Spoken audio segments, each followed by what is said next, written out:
Welcome to this ghost story for Christmas, which this year features my own story, Saturnalia, taken from my forthcoming collection of supernatural tales inspired by the archaeology of Roman Britain, Shades of Rome. Saturnalia.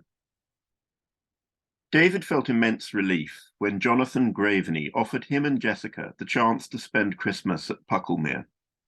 At last, the couple could escape the drama of both their divorces and spend some time together, and Jonathan was hardly burdensome company in a building as large as Pucklemere Hall. He and David had known one another since their undergraduate days, but Jonathan was one of those people nothing ever happens to, and thus they stay forever the same. Jonathan at 40 was still the same witty aesthete he had been at 18, the recipient of inherited wealth that made the thought of serious work laughable. He seemingly showed no interest in relationships with either sex, while being gifted with ageless good looks. And yet, somehow, Jonathan was not rendered insufferable by privilege. David had received proofs enough over the decades that Jonathan's generosity was genuine and his attachment to the ties of friendship deep. "You absolutely must come and stay with me at Pucklemere while it blows over. I'll be as quiet as a mouse. You'll barely see me, I promise," Jonathan assured David over the phone. "Of course, the place is so damn big, you'll be lucky to find me anyway." Jonathan was right about the size of Pucklemere. His parents had lived there until age and infirmity led them to relocate to the family's Mayfair flat, and now Jonathan spent part of the year at Pucklemere, when he wasn't wandering aimlessly around Europe, absorbing culture. It was a medieval site, moated, but with a hodgepodge of Georgian additions that were apparently part of a grand scheme of rebuilding, mercifully never fully executed by Jonathan's Graveney ancestors, leaving behind a palimpsest of a house that David loved. He remembered his first visit to Pucklemere as clearly as if it had been yesterday. The breathless excitement as he crossed the moat into the courtyard, embraced by the arms of the house, the furious rush to see every room he could with his other student friends, suddenly liberated to explore this unimaginable palace, and the air of mystery that surrounded those parts of the house they couldn't access. He had been back many times since then, of course, and the house had lost much of its mystery, but none of its charm. Perhaps it was the absolute flatness of West Norfolk and the house's total isolation that rendered it all the cozier as a place to stay in winter, like lodging in a warm lighthouse in the middle of a raging sea or something. But the very thought of Pucklemere for David conjured the smell of wood smoke and spiced wine, or the soothing sight of candlelight playing on old tapestries. He'd spent Christmas there once before in his 20s, and Pucklemere quickly became a dream time of lost youth he longed to return to, even if the presence of his now ex-wife on that occasion soured the memory a little. But the privilege of introducing Jessica to the place, as if everything were new once again, that was what he yearned for, as much as for Jessica herself. The couple agreed to meet at Watlington Station. They spent a few blissful minutes on the platform, oblivious of anyone else, before Jonathan rolled up in a battered, mud-bespattered and ancient Land Rover for the drive to Pucklemere. As always, he was immaculately dressed in a double-breasted black velveteen coat and a yellow silk scarf, the roguish wave of his hair showing no sign of receding in his 5th decade. "Don't let me interrupt you two lovebirds," he declared. "Imagine I'm not even here." "Don't be ridiculous, John," David declared as he embraced Jonathan warmly. "I'm here to see you too, you know I am. And this must be the lovely Jessica I've heard so much about." Jonathan bowed comically to David's lover. For a split second, David sensed his friend inspecting her intensely, as if evaluating whether her charms justified David's divorce from Marina. Or perhaps it was just that a man like Jonathan, for whom relationships apparently meant so little, struggled to comprehend a decision as momentous and financially ruinous as David's in leaving his wife. "It's lovely to meet you." He took her hand in his, and they climbed into the car. "I simply can't believe I'm going to be having another Christmas at Pucklemere," David exclaimed above the sound of the engine. Do you remember our peacock banquet all those years ago? Christmas? More like Saturnalia, old boy. Don't forget our Roman dining room. I fear there won't be any peacock this time, but I can certainly rustle up the odd pheasant. Pucklemere's Roman dining room was the one part of the Georgian extension Jonathan's ancestors had actually completed, stretching south onto the old Elizabethan bowling green. On his return from the Grand Tour, the ill-fated Sir Basset Graveney, who drowned in the mere, commissioned a new summer dining room modelled on the newly discovered rooms he had seen at Pompeii. He had it decorated with mock Roman frescoes and some genuine bronze and marble statues he had brought back from Italy, along with a real Roman mosaic of the Hydra, exquisite in its workmanship, above the fireplace. The most extraordinary part of the story was that in laying the foundations for the extension, Sir Basset's workmen had come across the bases of ancient walls that the antiquary William Cole confidently identified as Roman. So that it turned out Sir Basset's pastiche sat on top of what was, presumably, a real Roman villa. David, whose degree in classics seemed a long time ago, but still occasionally came in handy in the civil service, remembered an engraving in one of the corridors that depicted the excavations. It suggested fragments of plaster still clinging to the stonework and showed the serried ranks of brick pili that made a hypocaust, a telltale sign of a bathhouse, a villa, or some sort of high-status building. At the risk of occasional mockery from Jonathan, David had spent hours gazing at Pucklemere's medieval walls, trying to pick out reused Roman bricks and tiles. For if there was a Roman building under it, the medieval builders of Pucklewell had surely salvaged something from a ruin that could have been standing above ground back then. But David's results were inconclusive. There were a few bricks and tiles he thought might be Roman, but he could hardly prove it.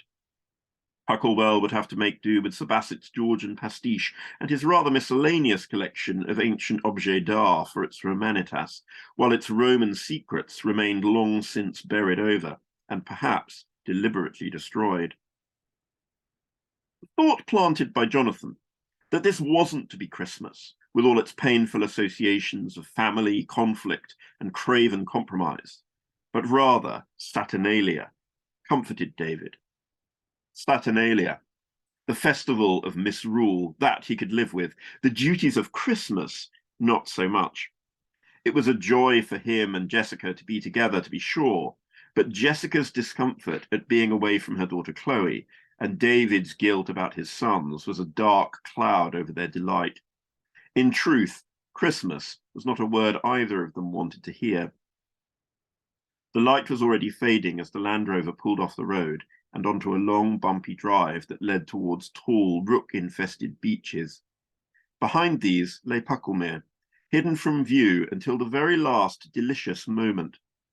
On the left, another clump of trees marked out the ancient mere that gave the place its name.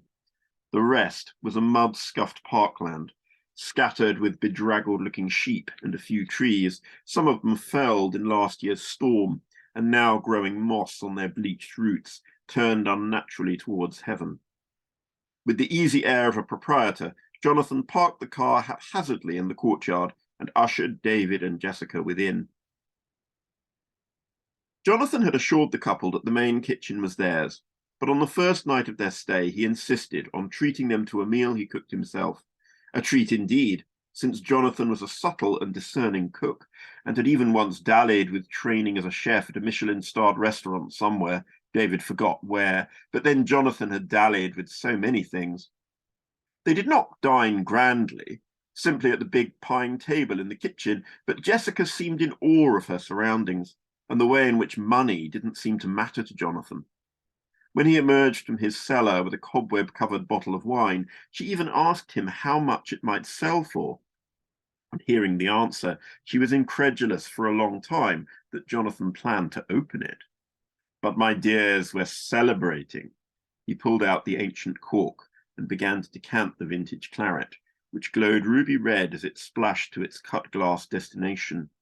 To love, to life, Jonathan toasted, once they all had glasses in their hands. Yo Saturnalia. David willingly re-echoed the words, although he was not entirely sure Jessica knew what Saturnalia was. The next morning was a beautiful, bright December day, of just the kind David had hoped for. It was perfect for showing Jessica the outside of the house, the mere, and the park. Jonathan, true to his word, was nowhere to be seen, so the couple took a leisurely stroll around the edge of the moat, as David pointed out a few features of the house, even if he was more interested in Jessica's reactions and her smile than in anything he could remember about quoins or orioles. In due course, he proposed a walk to the mere. They held hands as they picked their way along the rocky path, Jessica in a rather outsized pair of borrowed Wellington boots from Jonathan. The mere's some sort of glacial feature, I think, David observed as the dark water came into view. Left behind when the Ice Age ended and the glaciers all melted. The house is named after it, Pucklemere. What does the Puckle bit mean then? Asked Jessica. I think it's an Anglo-Saxon word for a little spirit or something. They were standing by the water now. I suppose they must have worshipped the mere, thought something lived in it. The Romans did too. A few years back, Jonathan's dad dredged a whole load of Roman piping out of it, like it was some sort of ornamental water shrine or something. And a few of those folded bits of lead, the curse tablet things. It's hard to believe now, isn't it? The mere, if it had ever been mastered by the Romans, had long since returned to nature. Jessica smiled. I love it that you know so much about history, she said, as she pulled David towards her for a long and passionate kiss. At last, she broke it. Her right hand fingered her left nervously, and she looked up into her lover's eyes. I want to be yours, David. I don't want to be his anymore, she said. David gasped as she did something he had given up asking her to do. She began to remove the wedding ring from her finger. It's time for me to stop wearing this. It's not just that I don't love him anymore. I love you, David. It's not fair on you. Will you give it back to him? David asked. She returned him a bitter smile, pursing her lips. Oh, he'd love that. He'd keep it. It would be a trophy for him, just like I was. She turned away from David. No, I'm not letting him have it. Her thumb and forefinger held the ring as she meditated on it.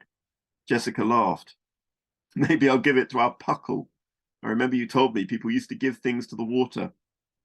Before he could protest, Jessica's arm had gone up and she flung the ring with her full force into the mere. Two ducks that swam close to them paid no heed to the small plop whose ripples spread out to encompass almost the whole surface of the calm pond. I was going to ask you if you were quite sure, David offered quietly. Well, it's a bit late now. Jessica beamed, throwing herself once again into David's arms, and they kissed again, thinking of nothing but each other. In retrospect, the first sign of something strange that David could recall occurred that night, when Jessica went downstairs after midnight to retrieve a pair of slippers she'd left in the kitchen. When she came back to bed, she reported a strange smell. Like incense, I thought it was, but not the joss stick kind. She caught the scent as she was passing the door to the summer dining room, the Roman room, which was on the way to the kitchen. It was odd because I didn't smell any incense there earlier. David laughed. Who knows what Jonathan's up to? But he thought no more about it. They had not managed to explore much of the park on the previous day, so David decided they would take on the estate the next morning, walking a full circuit. Both he and Jessica enjoyed walking, even in winter, so he knew he could persuade her to spend the day beating the bounds. Throwing open the curtains, David was disappointed to see the weather had turned. He had hoped for another fine day, but a sallow, yellowish fog lay over the landscape instead. He certainly hoped it would lift soon. It felt claustrophobic and rather oppressive. But the best way to shake off such feelings was to walk them off, and no doubt the sun would break through. After a lavish breakfast, Jonathan's fridge was well stocked with delicacies like oak-smoked organic bacon. They headed out across the moat bridge, but in spite of the good boots they were wearing, they were soon bogged down in an extraordinary quantity of mud. I don't remember any rain in the night, Jessica remarked. This is a bloody quagmire. They regained the surface of the path leading down to the mere, now barely visible for the sheen of mud, and began to retrace their steps of yesterday. The mere was invisible in the fog, its attendant trees looming gradually out of the fog as they picked their way closer. A man's voice, slightly muffled by the thick blanket of fog, broke the silence. "I wouldn't go down there if I were you." David turned to see the stereotypical Norfolk farmer, in flat cap and padded jacket, striding towards them as quickly as the undertow of mud would allow. He seemed spattered with it almost to the waist. All he was lacking was the broken shotgun over his arm. David's first thought was that the man thought they were trespassers, and he prepared to explain himself. But the man seemed to know who they were. "You must be Mr. Graveney's guests. My name's Townsend. They farm the land here.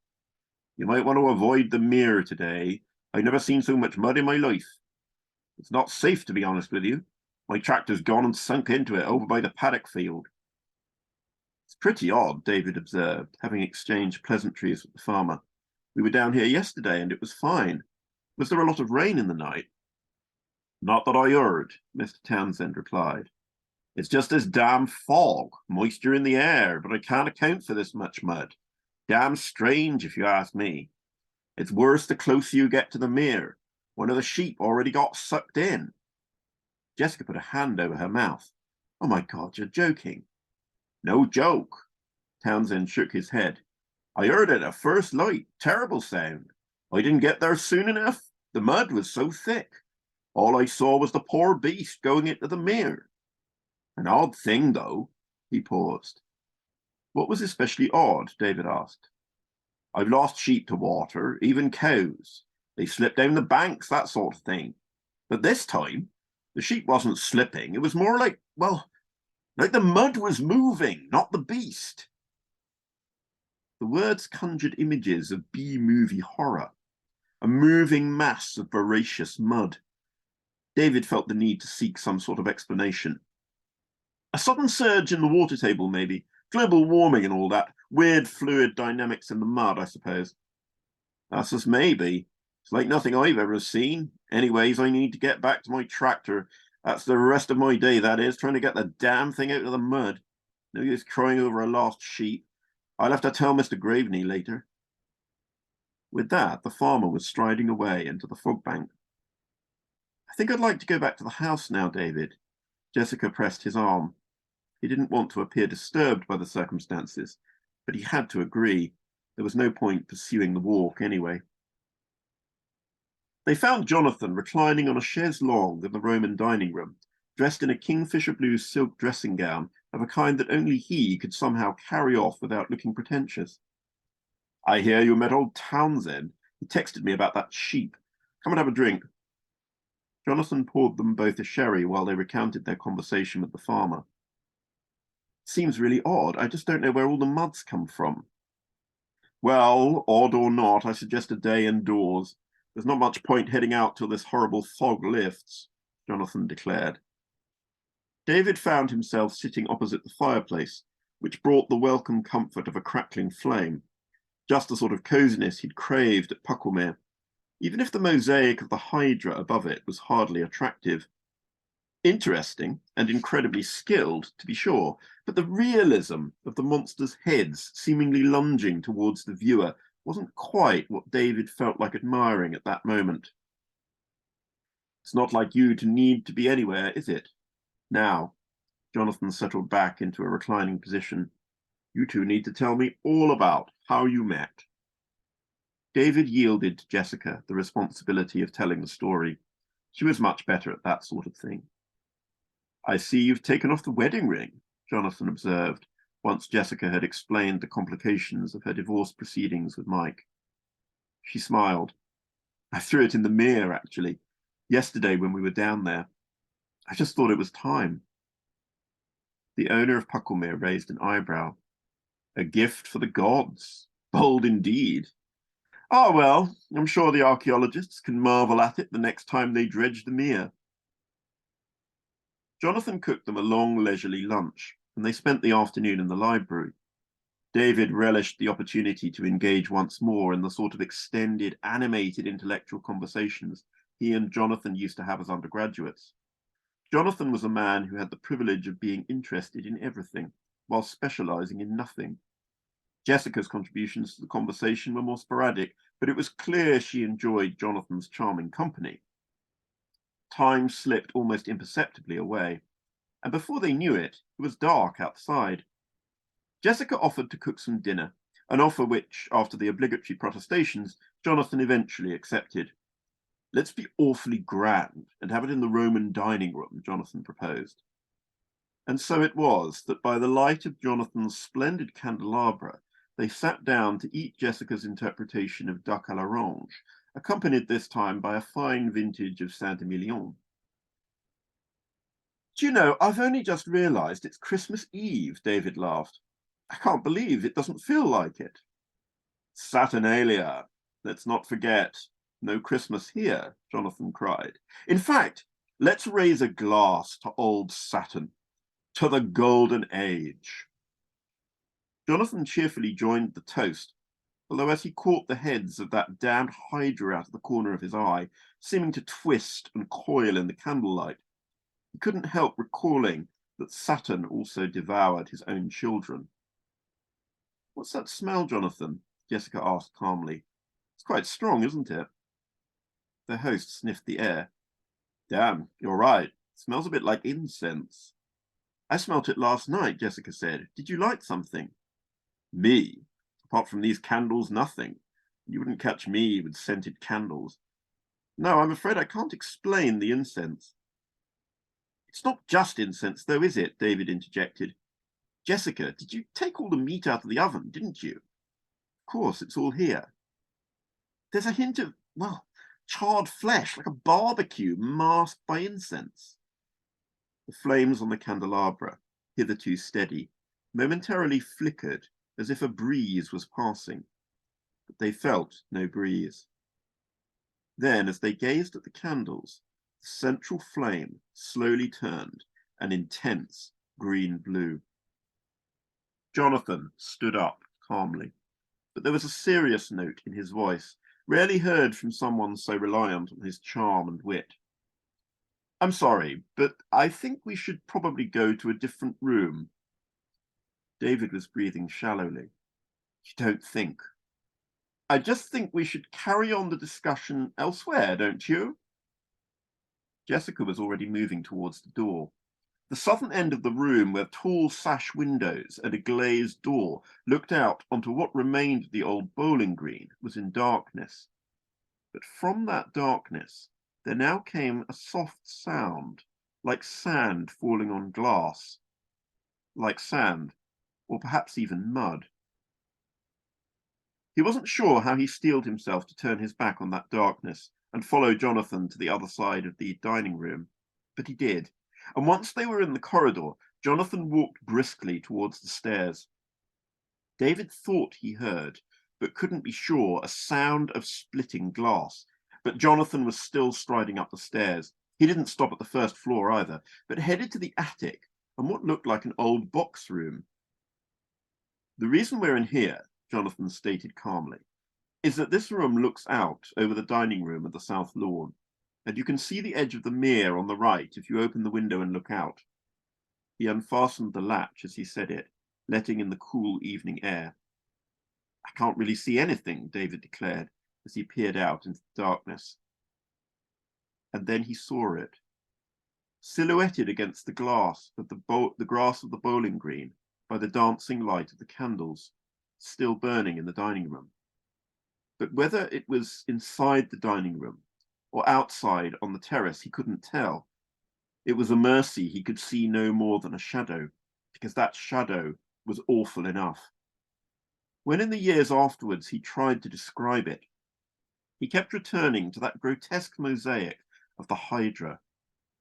Not that it was exactly the same, or that he gained any very clear impression of what it was at all, but something about the way it moved reminded him of that image. Writhing, unclean, evil in its intent. "My God, what is it?" "I don't know," Jonathan replied. But I wonder if it was a good idea of yours, Jessica, to throw that ring into the mere. Did you say anything? Were there any words you spoke?" Jessica was shivering, though whether from fear or from the cold air, David couldn't tell. "I said something. David told me about the meaning of the name, so I said I'd give my ring to the spirit of the mere, to the Puckle thing." Jonathan shook his head. He spoke quietly and quickly. "That might just be the source of the bother. David, you remember that Sir Bassett drowned in the mere? There was a rumour, something the locals used to talk about, that when he built the Roman dining room over a Roman building, he woke something up. And we had trouble back in the 80s too, when my father dredged the mere. You don't believe in this kind of stuff, do you?" David was grappling with his own incredulity. "It's not what I believe, David. It's what it means to live alongside the past. There are things you need to find a way to coexist with. Things that are best left alone. The mere is one of those things, let me tell you." "So what the hell do we do?" Jessica sobbed now, as David tried to comfort her. "Do we just wait for that thing to come for us?" They waited. For what seemed like hours, David and Jonathan took turns at the window. Neither was sure what they were looking for, but somehow the open window relieved the growing sense of claustrophobia they all felt. There were old blankets in a chest in the room, and they wrapped themselves in them to stave off the cold. When at last they heard it, it was a soft sound, a creeping sort of grating on the wooden boards of the corridor, like a sledge being pulled across mud. It was approaching midnight. And then, all of a sudden, another sound broke the silence and spilled through the window. From across the park, a peal of bells rang out from the little village church. Midnight mass was over, and the ringers were marking Christmas Day. The bells drowned out the awful sound of the advancing horror, whatever it was. And when the peal finally fell silent, so too did everything else. It was as if the bells had cleared the air. The feeling of claustrophobic oppression was gone. Jonathan gingerly closed the window. Then he put his ear to the door. All was quiet. They stayed in the room, of course. All David remembered was falling asleep, all together as if in a heap, while one of the chests remained pushed up against the door. But when they awoke at first light, Jonathan declared his intention to go outside. "I think we're okay. It's a thing of the night, I think." He opened the door and stepped into the corridor, returning white-faced. "I think you'll want to see this," he declared. The whole corridor, up to a few feet away from the door of the box room, was clotted with semi-dried mud.